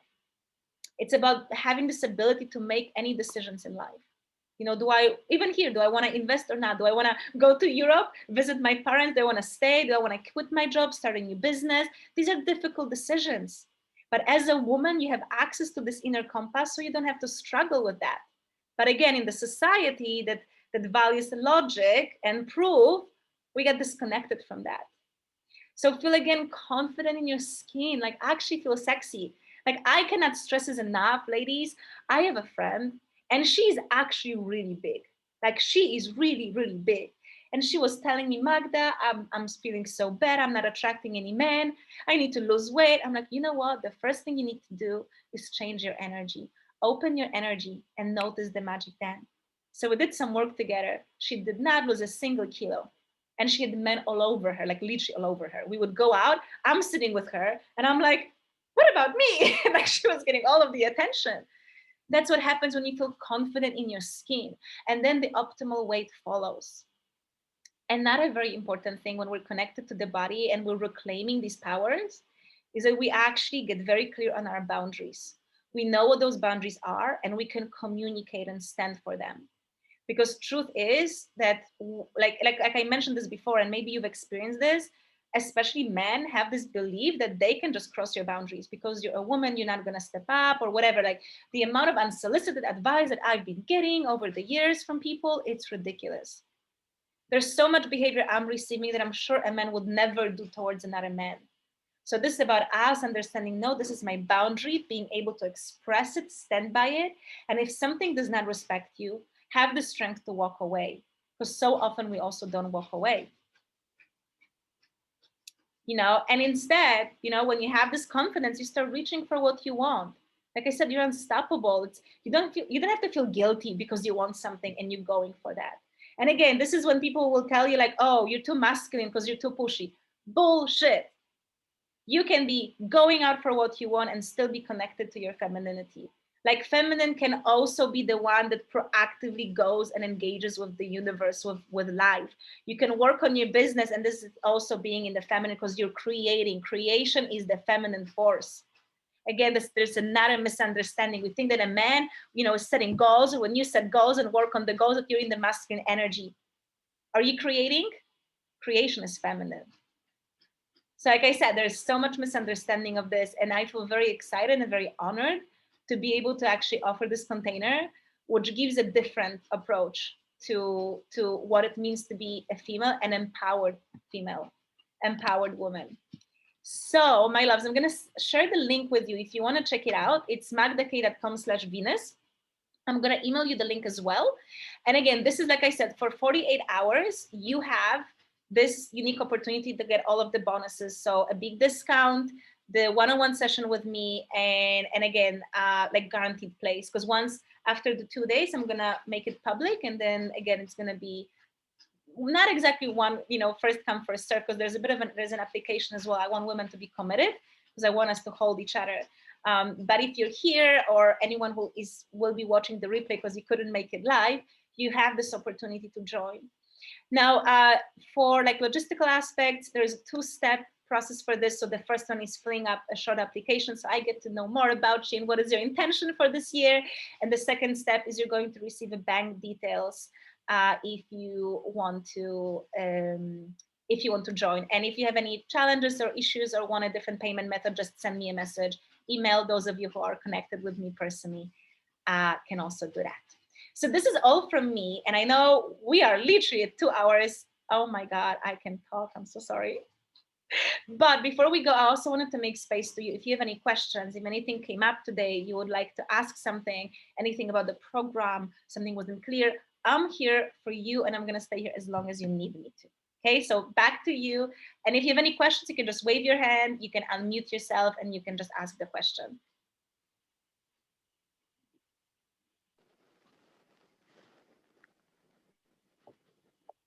And I say, is it Chandan, right? I said correctly. If you have to go, love, thank you so much for staying all the way until now. I appreciate it. Thank you. Did you also want to say something before going? Or ask anything? Yeah, beautiful energy between all the women, and thank you so much for all your time and energy. Thank you, thank you, thank you. So just, do you guys have any questions? Let me, just show me. Do you want to ask anything? Where are you? If you're good, well, okay, if you're good, maybe don't show this. Yeah, I kind of have a question. It's regarding female energy. But I was thinking about what you said about how we usually view the female energy as something that's quite low, so to say, and not very action. And I work as a bartender, and that's something that the guys that I'm working with, they want me to have more oomph, they call it. And I do a lot of spiritual work, so I'm thinking, should I go more into my masculine? But at the same time, it feels like maybe I could tune into a more feminine or a more empowered feminine. Do you kind of get where I'm going? Yes. So first of all, I used to work as a bartender and I loved it so much. I had so much time. And then when I stopped drinking, like my dad was so disappointed because we were collecting the whole bar in our house and all of the equipment. And he's like, who will be making cocktails with me now? But to answer your question, yes. So you know what? I will start by saying that the concept of feminine and masculine energies, it's so deep and very complex. And we are really simplifying this. And we make a complex thing way more too simple by cutting away what it really is. Someone told me that this is called the pizza effect. So basically you had an Italian pizza, was taken by the Americans, turned to whatever it is now, the junk food, spread into the world, and everyone believes that Pizza Hut, that's the actual pizza. The same happened with yoga. Like you have people doing I call it Lululemon yoga, and then people thinking that this is yoga. Like it's not yoga. Like I, for example, do not step on my yoga mat, and I'm a yogini. And so this is the same thing here. We took these very powerful concepts of feminine, masculine, and we stripped it of its depth. And there's so much confusion around it. So to answer the question, for me, it's unfortunate because I feel that on a deep level as women, we are actually not connected to the powerful feminine. Like feminine has many faces, and there's the nurturing and the caring face of the feminine, but that's just one of the faces. You have goddesses like Kali, you have Durga. They are fierce. They're not passive, right? But we're quite disconnected from them. So we live in society that thinks that power means masculine. There is a weak masculine and a powerful masculine. There is a weak feminine and a powerful feminine. There is a nurturing masculine and the warrior masculine, the nurture feminine and the warrior feminine. And so oftentimes we think that being weak and emotional means that you're stepping into the feminine, and that being strong and fierce means you're stepping into the masculine. Now, I don't like separating them so clearly because that's not how the world works. They're interconnected, but there is a fierce and a powerful side to the feminine as well. And I will say that I seriously, and I say this, I seriously have not seen a single person actually teach that. All of the feminine workshops are about being more flowy and gentle. But the thing is, what we do is we confuse. So you have 4 elements. You have air, water, fire, and earth. And what we do is we confuse the elements with the feminine masculine. So we talk about the earth and fire as the masculine principles and air and water as the feminine. And it's not the case. Each of the 4 elements have the masculine and feminine expression. I am personally very fiery and very earthy. I drive a motorcycle. That does not make me masculine, but a lot of people think so. So there's definitely a way to tap into the power from the feminine aspect as well. Yes. Thank you. Magda, I just wanted to say thank you so much for today. It was a real eye opener, I think, just to sort of connect. I've never done this kind of work before. So I think it was just really like, I'm always like talking, you know, in my line of work, it's all like parenting and like intuitive parenting and positive parenting. So this is like so aligned with like what I'm doing, and I can really see how it can benefit. So, and I think as a former tomboy, this is definitely, I think, what I need. So thank you so much. Thank you. Well, thank you for being here. I love seeing you here. Like, you know, well, I think it's been like almost 2 years since I've been to Kea, and I still cannot travel there now. So it's just nice to see you online. Yeah, it is. It really is. It really is lovely. And I hope your boys are doing well. All of them, the small ones and the big one. Yes, yes, they are. They're doing really well. Thank you so much. Thank you. Right. So I have the thing of staying to be the last one. So if you guys want to go, you're more than welcome. Thank you for being here. And I'm not going to close the space until the last person. Bye, guys. Bye, bye, ladies. love. Bye. Bye, bye.